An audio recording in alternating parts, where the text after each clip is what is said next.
Hi, this is National Master Dan Heisman, and we're here with another video to help you improve your chess game. Thought today we'd take a look at some break moves at the recent U.S. Championship. For those of you who don't know what a break move is, you can watch my earlier videos on break moves. But a break move, really quickly in review, is a pawn move that attacks another pawn that can't easily go past it because it's either stuck up against another piece so that it can't move forward and go past it, or if it does go past it, it's not safe to do so. So doing that would be called a break move, and you use break moves, pawn breaks, to open up the position and try to get lines, open lines for your pieces. So let's take a look at each game in the U.S. Championship. There's 7 games in round 5, and we'll just look at the opening in each game, and we'll look for the break moves. So let's take a look at do that, because when you're playing a game, you should do the same thing. I'm here on Chess 24 because they've got all the U.S. Championship games, so the board's a little small today. But let's start with the game Robson against Spiers. I guess that's how you pronounce his name. I might be mispronouncing it. Robson opens up d4. Spiers plays d5. All right, so we have the pawns up against each other already. That's d4 against d5. In Hans Kamak's book, Pawn Power in Chess, he calls that a ram. That name never fully stuck, although nobody else has a different name for that. So when you have a ram like that, obviously both pawns can't move. So you have break moves here. White has the break move c4. He has the break move e4. Black has the break move c5, and he has the break move e5. If white plays c4 right away, which is a break move, we have a name for that opening. It's called the Queen's Gambit. All right, let's see what Ray Robson played here. Hold on a second, we'll do that. All right, so Ray played c4. All right, there's a break move already. So we've only played 2 moves in the game, which is about the minimum you could get for a break move.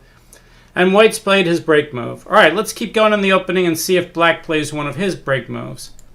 Black plays c6. That's the Slav defense, and that's an indication if he's going to play the c5 break move, he's not going to do it anytime in the near future, maybe much later in the opening. White plays the main move knight f3. Black plays knight f6. White plays e3. Notice he's not going for his other break move e4 right away. It's not safe. And he doesn't need it now that he has pressure with his c-pawn with the first break move. Black plays bishop to f5. White goes after the bishop pair with knight h4. This is one of those don't do this at home kind of things. If you're a low-rated player and you're moving pieces twice in the opening, you're probably doing it wrong. But if you're a grandmaster and you're playing a book move, of course, they don't care about those kind of principles.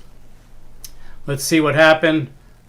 Black moved the bishop back to g6, said, you can win the bishop pair, but if you take, I'm going to take with my h-pawn and get rid of my rook pawn, make it a nice knight pawn, which can attack 2 squares instead of 1, and open up the line for my rook. White says, my knight's not doing anything anyway, I may as well win the bishop pair. The advantage of the 2 bishops. Black, of course, takes toward the middle. It would be a terrible mistake to take the other way. A lot of beginners take the other way with the idea that, oh, after I castle, my rook will be on a semi-open file there. No, you want more pawns in the middle.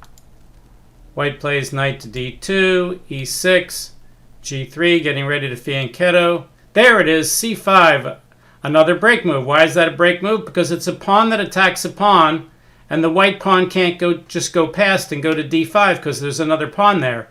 So now we have multiple breaks here in the center, and now we have a lot of tension, and we're going to see a lot of that resolved.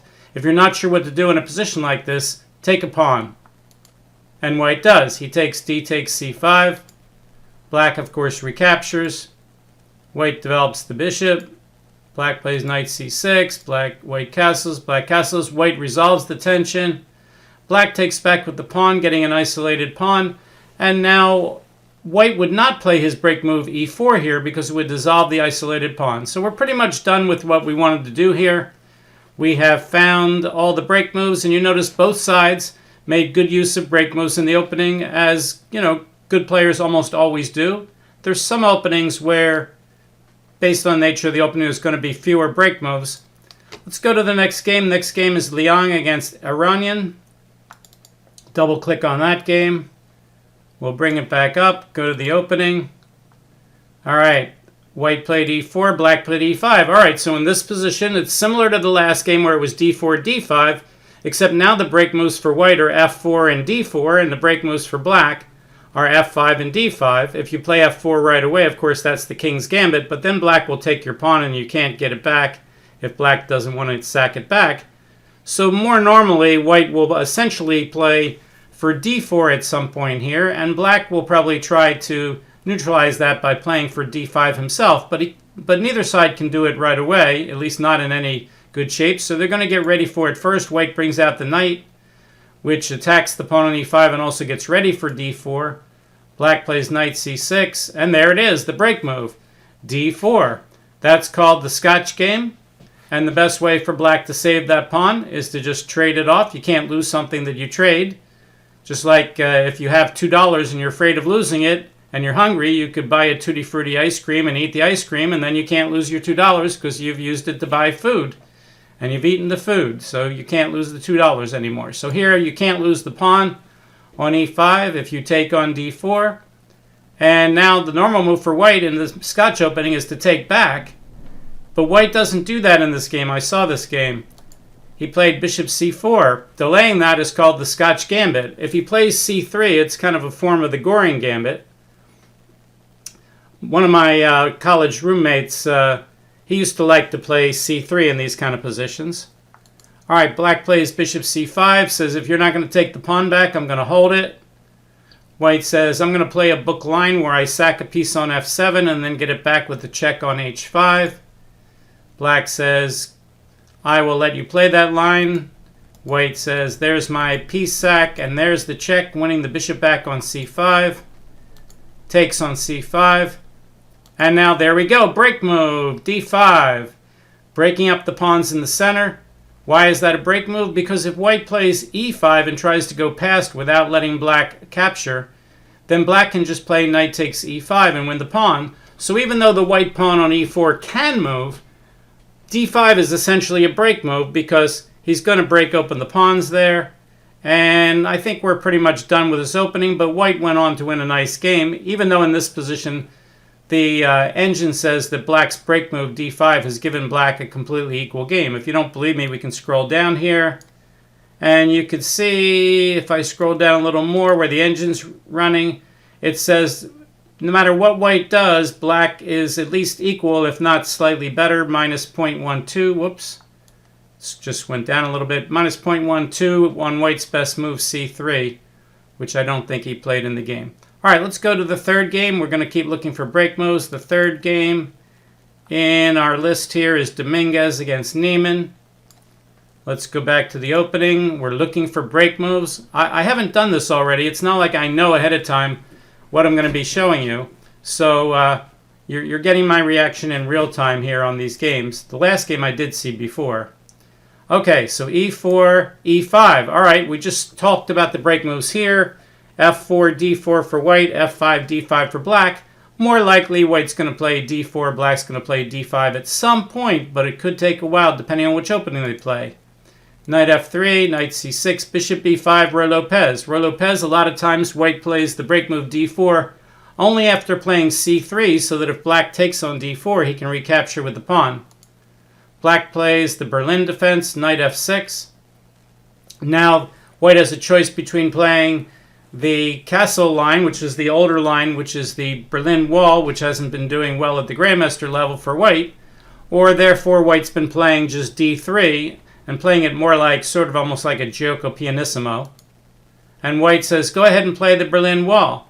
Well, now black might not need his break move because he's going to capture on e4 with the knight, and therefore there's not going to need to be a pawn that you need to break against. So this is an example of an opening where you don't have to play for your break moves because you can get rid of the pawns in another way.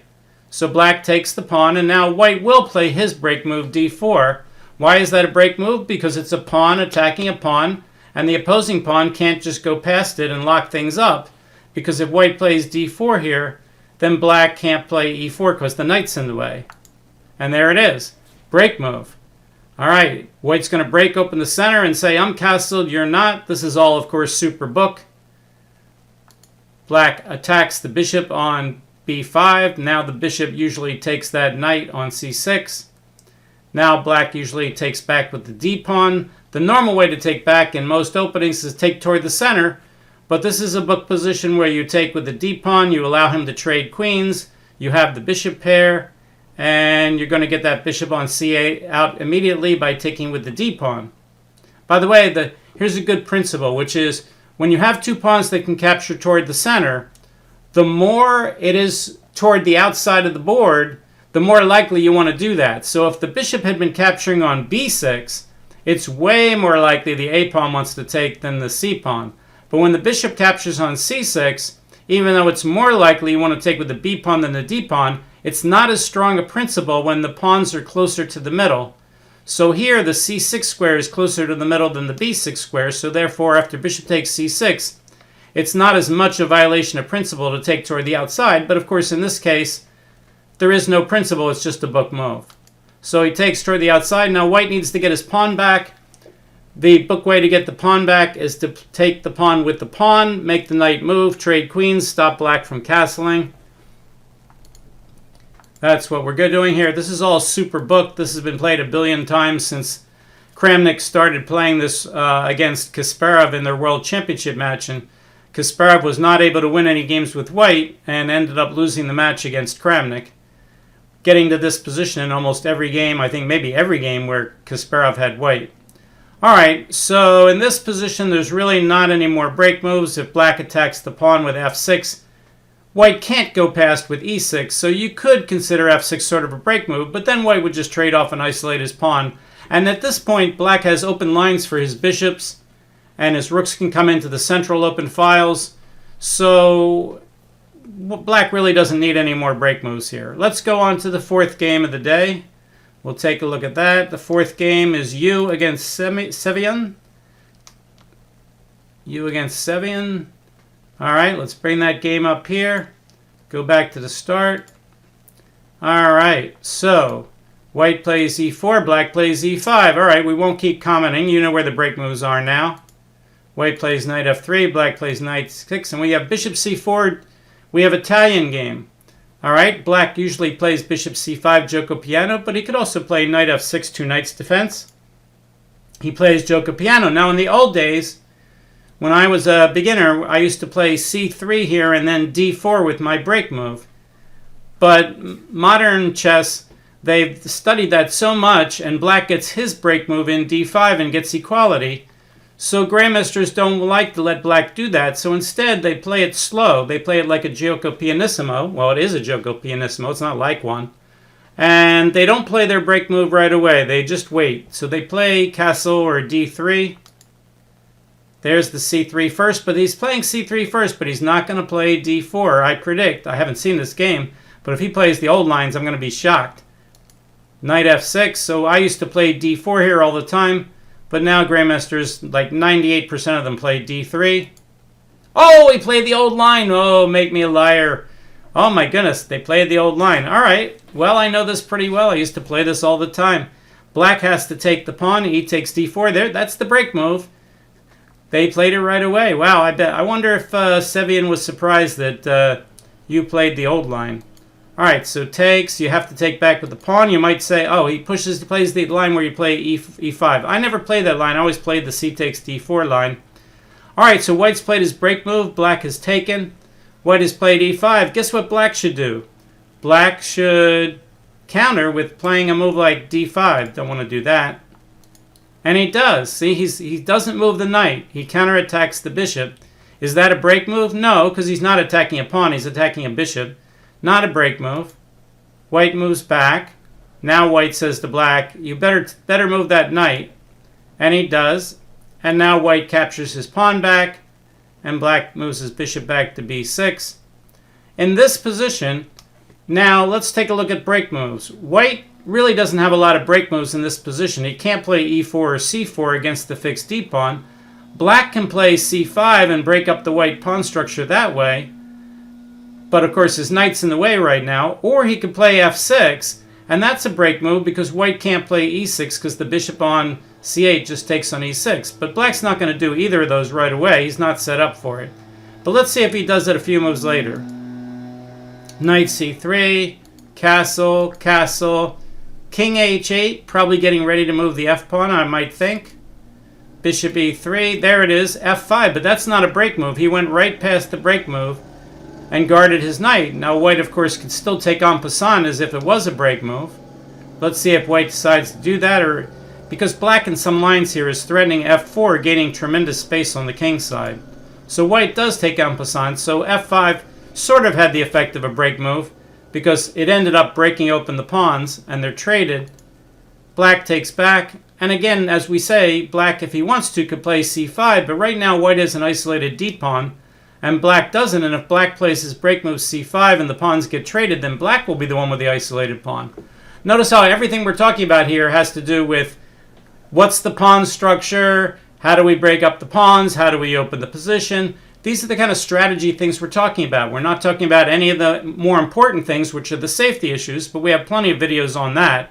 If you're a low-rated player and you're not losing your games for strategy, but you're losing your games because you're making moves that are not safe, well then of course you want to study basic tactics, do them repetitively till you kind of get sick of them, and every time you make a move you got to ask yourself, if I make this move, does my opponent have a check, a capture, or a threat where on the next move that I can't meet? And if that's true, then your move's not safe and you can't play it.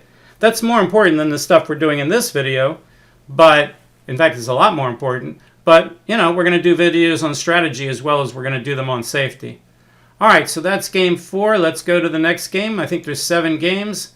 The next game is Shanklin Moradiabadi. Got to pronounce everybody's name correctly. Shanklin against Moradiabadi. And let's go back to the start of this game. And, okay, we've got the screen set up okay. Let's look at that. We got e4, c5. All right, so we're going to have different break moves here. White's going to play probably for d4. And black can't go past because bishop takes c4. So knight f3, a6. That's the O'Kelly. The O'Kelly is a rare bird. In the O'Kelly, usually you don't play your break move right away. In the O'Kelly, usually you play either c4, setting up a Moroxi bind, or you play c3, setting up a c3 Sicilian, where the move a6 doesn't help black much in the c3 Sicilian. So I'd be very surprised here if Grandmaster Shanklin plays the break move d4 with the open Sicilian, because against the O'Kelly is one of the very few second moves that black can play where white's third move is not necessarily going to be d4. So my guess is that Shanklin will not play his break move. And he doesn't. He plays g3 and says, all right, I'll sort of play like a closed Sicilian kind of thing. And I could transpose into an open Sicilian with d4 depending on what black does. Black develops the knight, white develops the bishop. Black says, all right, if you're going to play it that way, I'll fianchetto also and get a nice diagonal for my dark squared bishop. Castle, bishop g7. That much better diagonal for the bishop than the f8 to a3 diagonal, which has a couple black pawns on it. White just plays rook e1. Black plays e5. Now white's break moves would be b5, d4, f4. He's probably not going to play any of them right away. He could play c3 and then play d4, but black's set up to stop that right now. And black's break moves are f5 and d5. d5 is going to be a little bit harder to achieve, not impossible. f5 is going to be very easy to achieve. Let's see what happens. Knight c3 playing against the d5 square. Knight g. Notice he doesn't want to block his break move. He plays knight ge7. He's setting up something like a Botvinnik setup where black has an extra a6 played. And in the Botvinnik setup, after castles, f5 is going to be a major idea. All right, white plays a3. Interesting move, and the engine now says that black has a slight advantage. It says black should play d6 or castle. Black plays d6. White plays rook b1. Getting ready to play b4. Is b4 a break move? Technically no, because what black can play c4, but if black plays c4, that pawn becomes vulnerable, so it's going to be hard for black to play c4 safely and maintain that position. So b4, we could argue whether or not it is a break move, but it's like a break move. And of course, as long as it has a functionality that's similar to a break move, it's still a strong idea.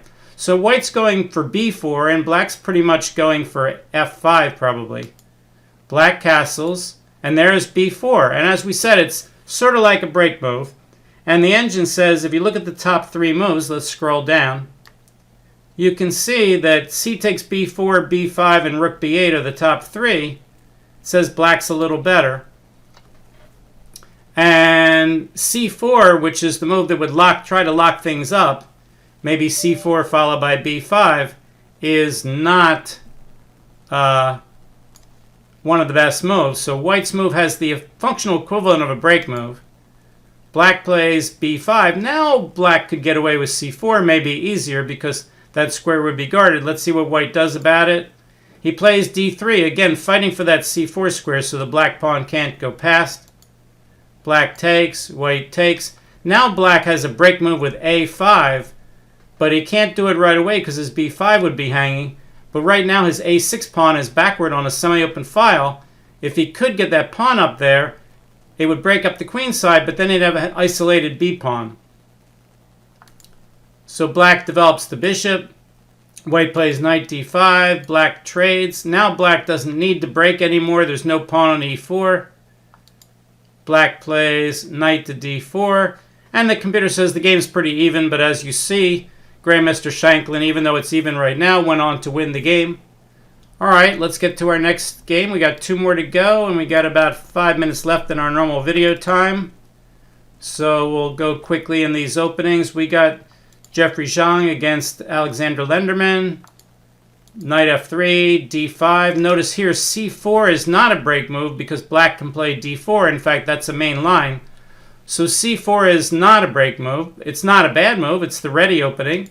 White says, I'd rather play the King's Indian attack.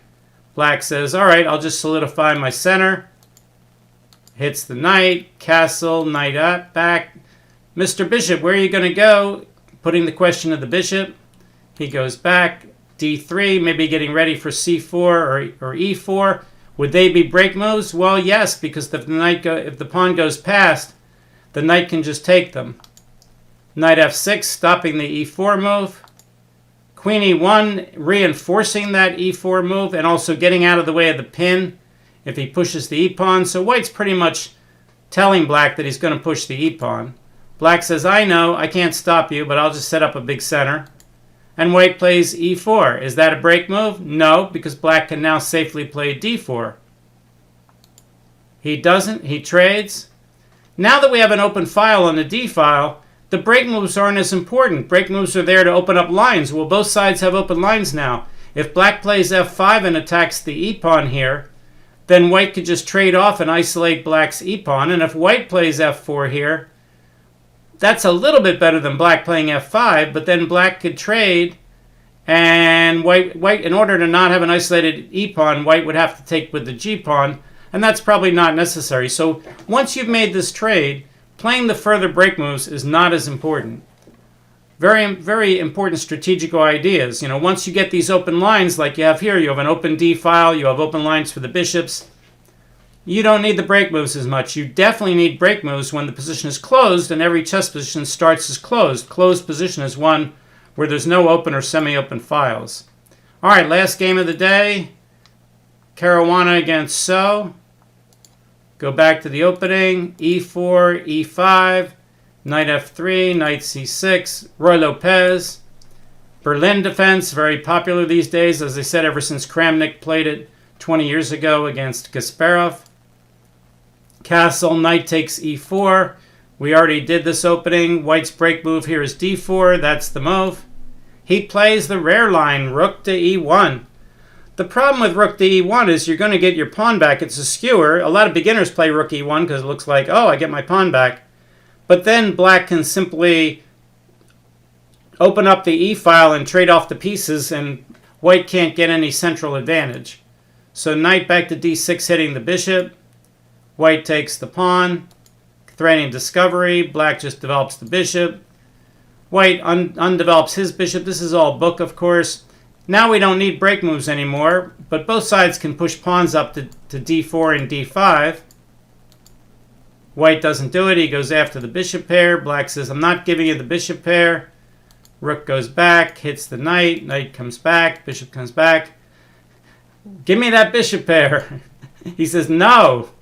I'm not going to give you the bishop pair. White says, I won't even put a pawn on d4. I'll just play d3, trade off the bishops. I'm sure that a lot of this is book. And so break moves didn't play a big part in this last game between Caruana and Wesley So. All right, so today we've talked about break moves in practice. We've looked at the 5th round of the 2022 U.S. Championship. We looked at every opening with regard to break moves. If you haven't seen my earlier video on break moves and all this seems strange to you, you can just go to my channel, Dan Heisman Chess, and you could do a search and search for the word break moves. B-R-E-A-K-M-O-V-E-S, break moves.